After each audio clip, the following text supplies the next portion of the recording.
వచ్చింది.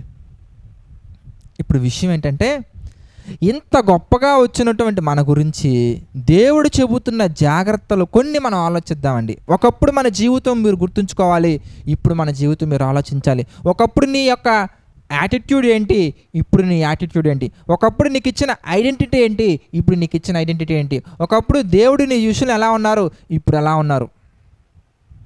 మీరు ఆలోచిస్తే you are so special to God. ఎందుకంటే ఒకప్పుడు లోకానుసారంలో ఉన్నప్పటికీ దేవుడు నిన్ను ప్రేమించారు, కానీ దేవుడిని అంగీకరించిన తర్వాత ఇంకా ఎక్కువ ప్రేమిస్తున్నారు. ఎందుకంటే నీ ద్వారా అనేక మంది జీవితాలలో వెలుగులు రావాలని, నీకంటే ఒక ప్రత్యేకమైనటువంటి పిలుపు ముందు ప్రియులారా. ఎందుకంటారు ఆయన, దేవుడు పిలిచిన పిలుపుకు తగినట్టుగా మీరు నడుచుకోవాలి.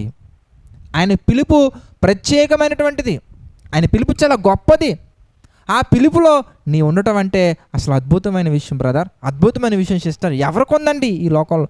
చాలామందికి బైబిల్లో ఉన్నటువంటి పుస్తకాల పేర్లు కూడా తెలియదండి, కానీ మనకి మాత్రం బైబిల్లో విషయాలు వింటున్నా, చూస్తున్నా, చదువుతున్నా అర్థమవుతున్నాయి. అంటే నిజంగా ఇది గాడ్స్ గిఫ్ట్ కాదంటారా మీరు చెప్పండి?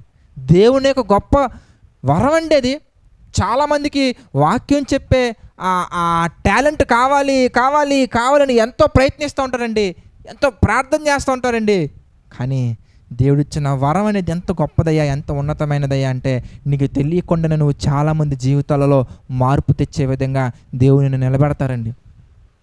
చాలామంది బైబిల్ చదువుకున్నప్పుడు నాకేం అర్థం కావట్లేదు బ్రదర్, నాకేం తెలియట్లేదు బ్రదర్, నాకు అస్సలు అర్థం కావట్లేదు బ్రదర్ అని చెప్పేసి చాలా మాట్లాడుతుంటారండి.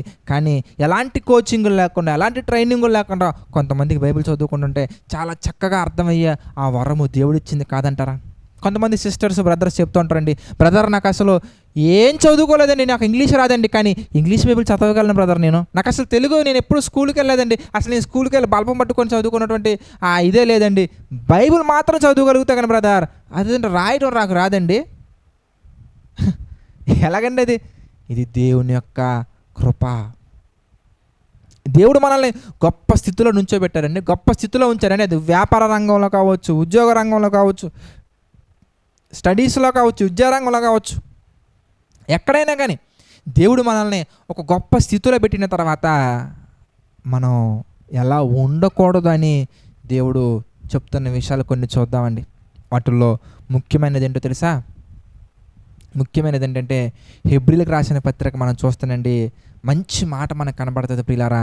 హెబ్రీలకు రాసినటువంటి పత్రిక 12వ అధ్యాయం మనం చూద్దాం. హెబ్రీ పత్రిక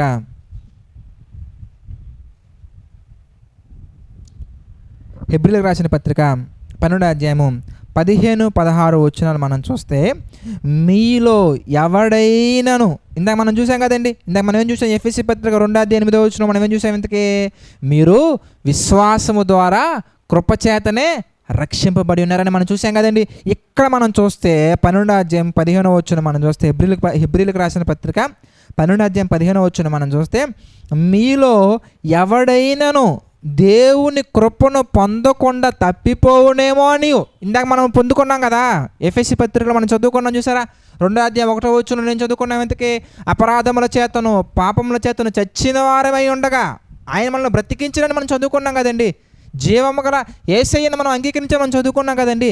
పరిశుద్ధ జనమును, దేవుని సొత్తైన ప్రజలను, గొప్ప గొప్ప గిఫ్ట్లు దేవుడు మనకి ఇచ్చారని చదువుకున్నాం కదండి. గొప్ప గొప్ప ఆశీర్వాదాలు దేవుడు మనకి ఇచ్చారని మనం చదువుకున్నాం కదండి. అది విద్యారంగంలోను, వ్యాపార రంగంలోను, ఉద్యోగ రంగంలోను, లేదంటే సమాజంలోను మనకు ఒక బ్రాండ్, మనకు ఒక వ్యక్తిత్వం, మనకు ఒక ఐడెంటిటీ, మనకు ఒక గుర్తింపు దేవుడు ఇచ్చారని మనం చదువుకున్నాం కదండి. ఆ కృప, దేవుని కృప వలన మనం పొందుకున్న ప్రతి ఆశీర్వాదము, ప్రతి ఈవి, ప్రతి వరము, ప్రతి క్షణం, ప్రతి ఒక్కటి దేవుడు ద్వారా మనం ఏదైతే పొందుకున్నామో ఆ పొందుకున్న వాటి గురించి మాట్లాడుతున్నారండి. మరి ముఖ్యంగా రక్షణ గురించి మాట్లాడుతున్నారు. మరి ముఖ్యంగా పరసంబంధమైన ఆత్మీయ జీవితం గురించి మాట్లాడుతున్నారండి.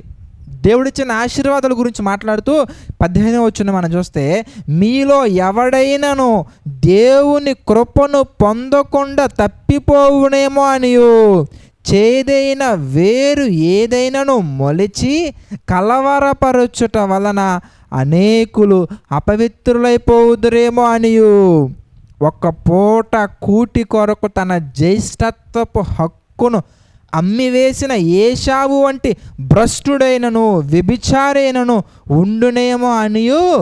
ఏమండి? ఎలా చూసుకోమంటున్నారండి? జాగ్రత్తగా చూచుకొనుడి. ఏమండి, దేవుడు మాట్లాడుతూ ఈ విషయంలో ఒకసారి చూసుకోండి అంటేనే అది జాగ్రత్తగా చూసుకోవాల్సిన సందర్భం. కానీ దేవుడే జాగ్రత్తగా చూసుకోమంటున్నారంటే అది ఇంకెంత భయంకరమైనటువంటి డేంజర్ జోన్ మీరు ఆలోచించాలండి. చాలా ప్రమాదకరమైనటువంటిదండి. ఎందుకంటే వాయుమండల సంబంధమైనటువంటి అధిపతి అయినటువంటి అపవాది కోరలలో నుండి బయటకు వచ్చారు మీరు. ఆ క్రూర మృగమైనటువంటి అపవాది కోరల్లో నుండి బయటకు వచ్చారు మీరు. అపవాది యొక్క పంజాలో నుంచి బయటకు వచ్చారు మీరు. వాడి యొక్క వలలో నుంచి బయటకు వచ్చారు మీరు. బయటకు వచ్చిన తర్వాత వాడు ఖాళీగా వదిలిపెడతాడా? ఈ లోకము నాకొద్దు, ఈ లోక సంబంధమైన ఆలోచనలు నాకొద్దు, ఈ వ్యసనాలు నాకొద్దు, ఈ బానిస బ్రతుకు నాకొద్దు, ఈ పాప బానిస బ్రతుకు నాకు వద్దే వద్దని చెప్పేసి అసహించుకొని చీకటిలో నుంచి అంధకార సంబంధమైనటువంటి దురాత్మల సమూహాలతో కూడినటువంటి పాపపు వ్యసనాలలో నుంచి బయటకు వచ్చాం మనం. చీకటిలో నుంచి ఆశ్చర్యకరమైన తన వెలుగులోనికి. అబ్బా, ఎంత మంచి మాటలండి అవన్నీ కూడా. అవన్నీ వద్దు ఇంకా నాకు అని చెప్పేసి వాటిని అసహించుకొని క్రీస్తు రక్తంలో కడగబడి వాటిని సమాధి చేసి ప్రభువులోకి వచ్చామండి మనం. సమాధి చేసాం అంతే. సమాధి చేసి ప్రభువులోకి వచ్చిన తరువాత మన హృదయంలో అంత పరిశుద్ధంగా ఉన్నప్పుడు వాడు ఖాళీగా ఉంటాడా? ఆ సాతానుడు ఖాళీగా ఉంటాడా? ఖాళీగా ఉండనే ఉన్నాడండి. మీరు ఇక్కడే చేయబట్టుకొని పేతురు గారు రాసిన మొదటి పత్రిక మనం చూద్దాం. పేతురు గారు రాసిన మొదటి పత్రిక 5వ అధ్యాయము 8వ వచనం మనం చూస్తే, పేతురు గారు రాసిన మొదటి పత్రిక 5వ అధ్యాయము 8వ వచనం మనం చూస్తే, నిబ్బరమైన బుద్ధి గలవారే మెలకువగా ఉండుడి, మీ విరోధి అయిన అపవాది. ఎంత చక్కగా ఉందండి. నిబ్బరమైన బుద్ధి గలవారే మెలకువగా ఉండుడి, మీ విరోధి అయిన అపవాది ఎవనిని మృంగుదునా. ఇప్పుడే దేవుళ్ళ నుంచి వెళ్ళిపోయాడు. ఈ అమ్మాయి ఇప్పుడే దేవుళ్ళ నుంచి వెళ్ళిపోయింది. అబ్బా, వెళ్ళిపోయి ఇంకా సంవత్సరం అయినా కానీ దొరకట్లేదే. ఎక్కడ దొరుకుతాడు? బలహీనత ఏంటి? సెంటిమెంట్సా, సినిమాలా, జోక్సా, కామెడీనా, కబుర్లా, ముగ్గులా, కథలా, గేమ్సా? ఎక్కడ దొరుకుతావు వెంతకే? నీ బలహీనత ఏంటి? మనుషులా, మనస్తత్వాలా, గేమ్సా? ఎక్కడ దొరుకుతావు వెంతకి? ఎవరిని మృంగుదునా అని ఏం చేస్తున్నాడండి? వెతుకుచ్చు తిరుగుచున్నాడు. ఈ అమ్మాయి ఎక్కడ దొరుకుద్ది ఇంతకీ? నెయిల్ పాలిష్ దగ్గర దొరుకుద్ది. ఏంటండి? సిలువలో మేకులు కొట్టించుకొని ప్రాణం పెట్టినటువంటి యేసు ప్రభు వారి త్యాగాన్ని పక్కన పెట్టి ఎక్కడ మనం పడిపోతాం తెలుసా? లోకంలో ఎక్కడ పడిపోతాం తెలుసా? గోల రంగుకా, గోరింటాక్క? ఎక్కడ పడిపోతామండి మనం ఇంతకీ? పట్టు చీరలకా? ఎక్కడ పడిపోతామండి ఇంతకీ? మేకప్పులకా? సినిమాలకా? 3 గంటల సినిమాకా? నువ్వు 3 గంటల సినిమాకి బానిస అయిపోతావనా? ఆయన 3 మేకులు కొట్టించుకుంది. ఒకసారి ఆలోచించండి. ఆయన సిలువలో 3 మేకులు కొట్టించుకొని ప్రాణత్యాగం చేసింది. నువ్వు ఆ త్యాగాన్ని మర్చిపోయి మళ్ళీ 3 గంటల సినిమాలో ఇరుక్కుపోవాలనా? కానీ ఆ మృగం, క్రూరముఖం ఏం చేస్తారంటే ఆ 3 మేకుల త్యాగాన్ని కూడా కామెడీగా చేసేసి, ఏమండి, కామెడీగా చేసేసి 3 గంటల సినిమాల్లో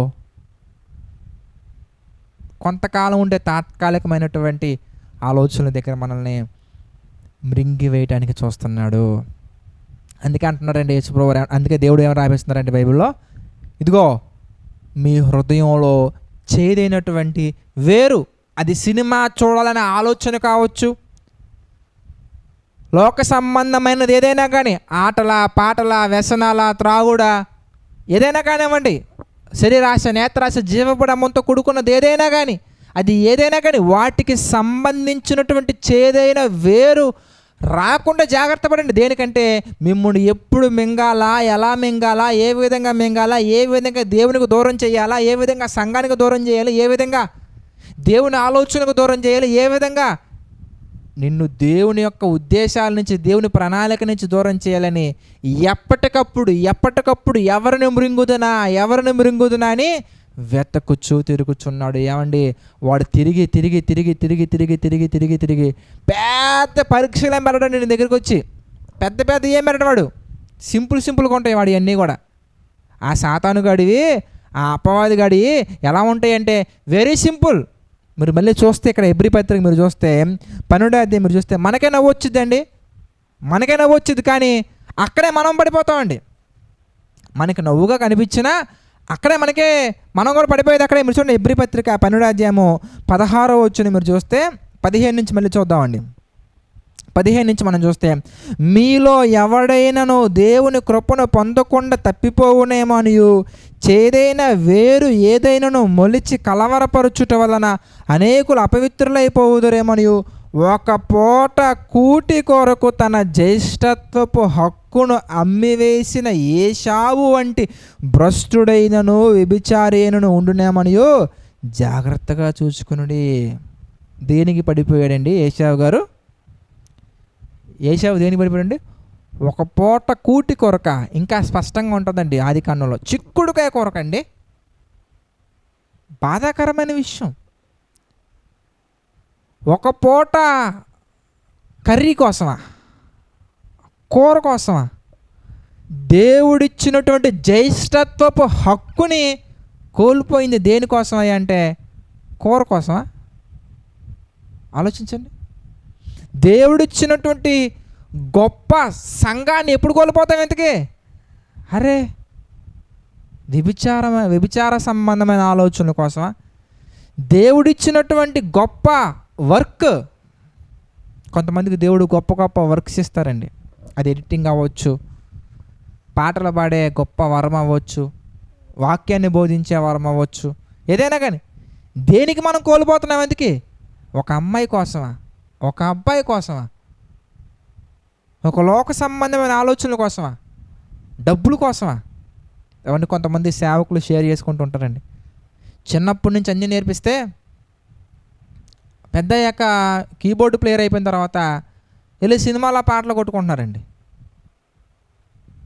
డబ్బు కమ్ముడు పోయారు. మనీ